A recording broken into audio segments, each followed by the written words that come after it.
had possibly one of the worst chest gaps known to mankind.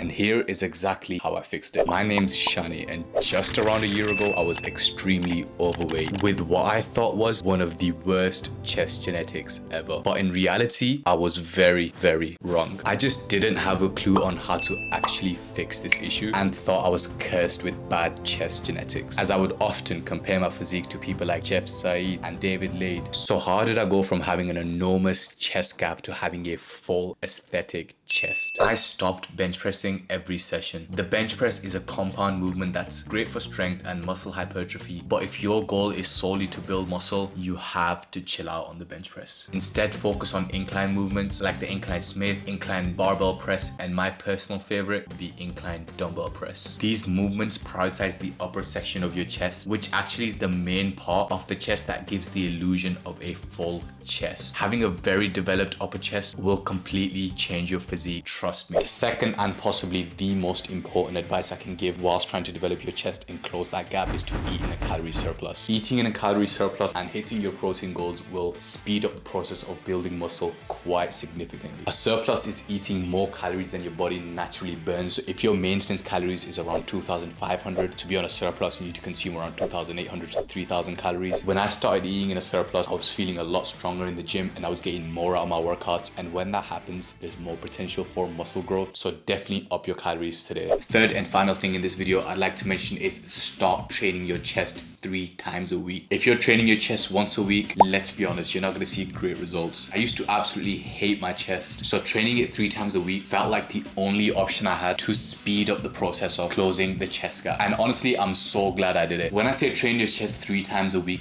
what I mean is you need to split it into your normal routine throughout the week. So you rest your chest for 2 to 3 days in between each chest session, but just make sure you're consistently hitting it and sort of basically forcing it to grow. And obviously whilst you're doing this, just also ensure that you're training in a progressive overload manner, so you're not lifting the same weights every week. Try up the weight all the time, hit it 3 times a week, and honestly the results will be incredible. So that brings us to the end of the video. Now, all the points I mentioned, try to do them all simultaneously and you'll see that a few weeks into the regimen you'll start to see some good results. Training your chest 3 times a week, eating in a calorie surplus, and stopping bench press for a little while. You can still do the bench press because honestly it's quite fun, but try to avoid it as much as possible and really focus on the upper section of your chest to really give the illusion of a full chest. Conveniently enough, I have just dropped a bulk program. If you are wanting to put on some serious size whilst eating in a calorie surplus, check that out. I'll link it in the description at shanishred.com. If you want something more tailored and specific to yourself and you want me to coach you for a specific amount of time to make sure you achieve your physique goal, check out shanishred.com, linked in the description, and we can get started as soon as possible. Thank you very much for watching. Like, comment, subscribe, and I'll catch you guys on the next one.